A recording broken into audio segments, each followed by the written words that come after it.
you know, your work right now, Yep. you are doing Nothing But the Truth, Yes. and you've recently just come back from Lesotho as well, promoting arts and culture. Tell us a bit about your escapades there. Escapades. I mean, and coming before I went to Lesotho, I just come back from the U.S. Doing a movie called Royal Christmas. You know, it's a sequel to A Royal Surprise. You know, we did this movie in South Africa first, and then, you know, the story is about I'm the king, my son, the princess, which is played by Thapelo Mofokeng, you know, falls in love with an American girl.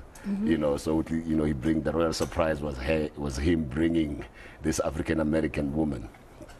And then, so the sequel, it was A Royal Christmas, so the parents have been invited to have Christmas where the girlfriend is coming from. Yeah, so when is it coming out? It will be, in Christmas. Okay, Yes, wonderful. We'll have a review with that. So, and then from there, it was from there a little bit, and then Lesotho.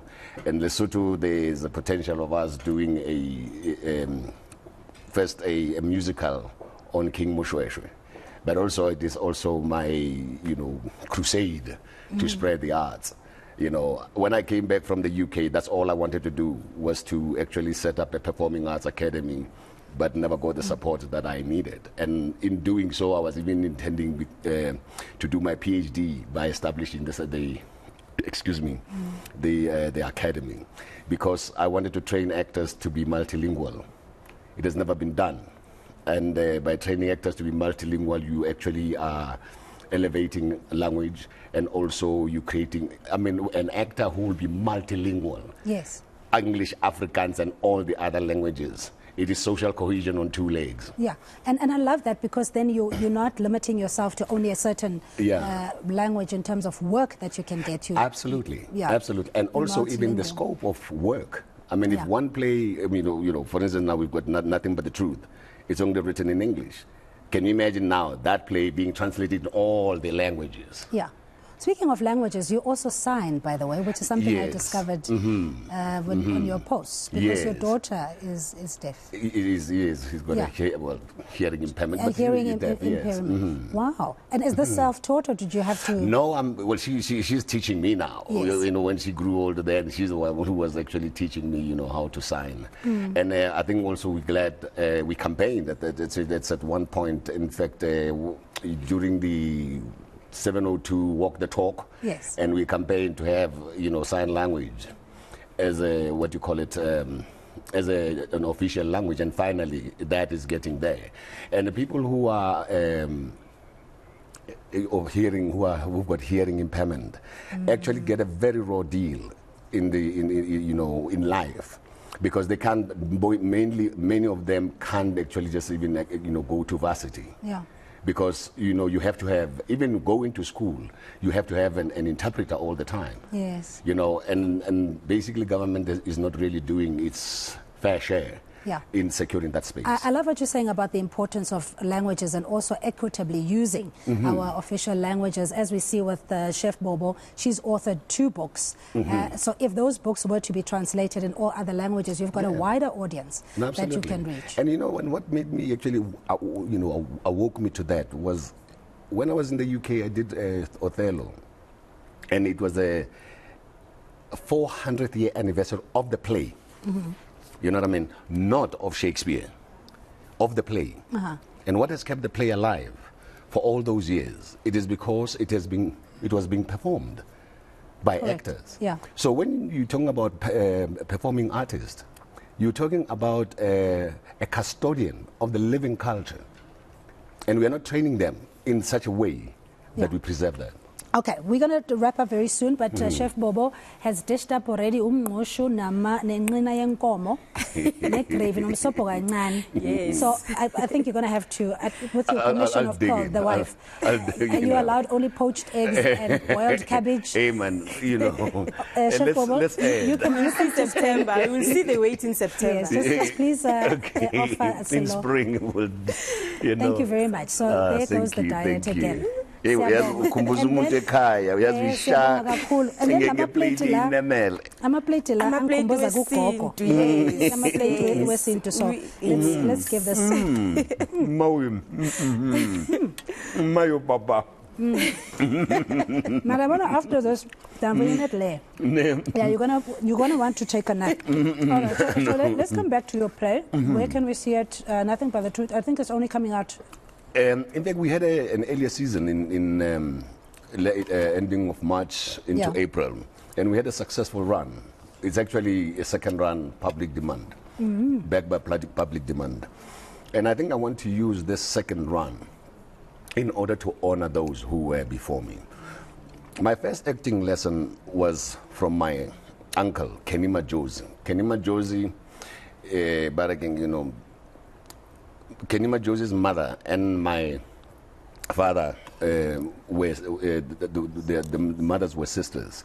So Giramwane in that sense, you know. And he started with Gibson, well, performed with Gibson. He did the main role in Sikalo, you know, and he was a flamboyant person. But first acting lesson, I got it from him. And what he did was I went and said, Yes. You know, and he broke down the word actor. And he said, A stands for action, C stands for creativity, T stands for technique, O stands for observation, R stands for reaction. All these 5 things you use as an actor. Yes. And that is that's where, and that for me is the basis of even when you have to train an actor, you got to start there. And the most important one is observation.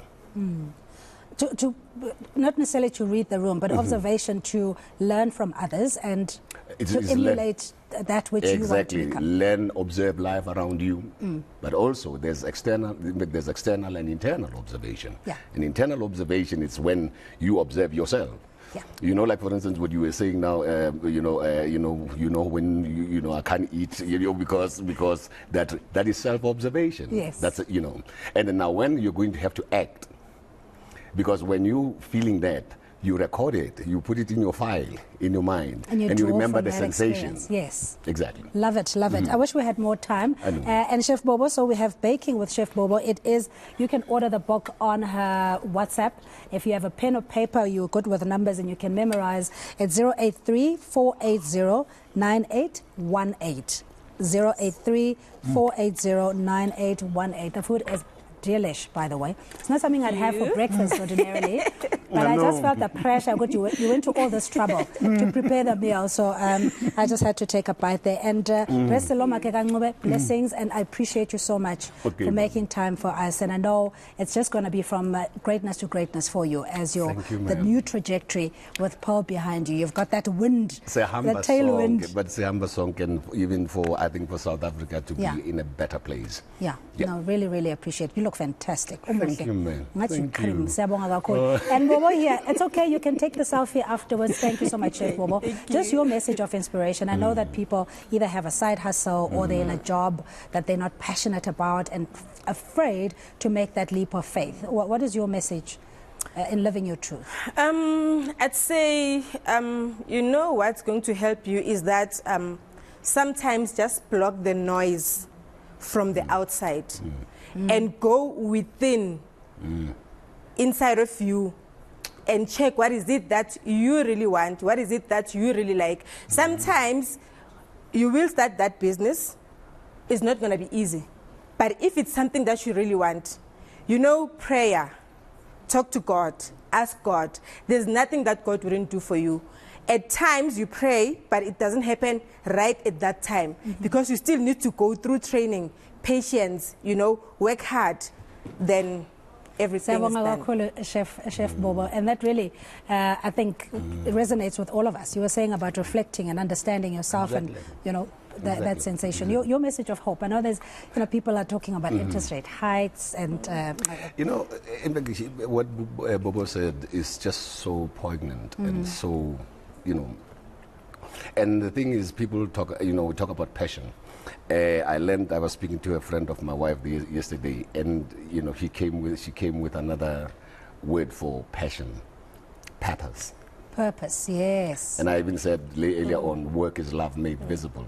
She loves what he's doing. And when you're doing what you love, man, it makes you wake up. And if you've got something that makes you wake up, that's what matters. And people, young people today, they always talk about, when I'm still working on my brand, I'm still working on my brand. Your brand was formed long before you were born, and how is it so? Because the moment when your father's sperm meets with your mother's egg, that's when the brand is formed. And how does that manifest? Fingerprint. There's nobody like you. And all you've got to do is read the fine print for yourself of your own print. And not be an imitation of something you're not. Exactly. Really, really appreciate Thank it. you. Thank you so much. That's Sello Maake kaNcube joining us just on life lessons, his journey through the industry, his many travels, and also a bit of inspiration. And Chef Bobo, again, the book is available. You can go on our website as well. The details will be there. That's eNCA.com or on our social media page.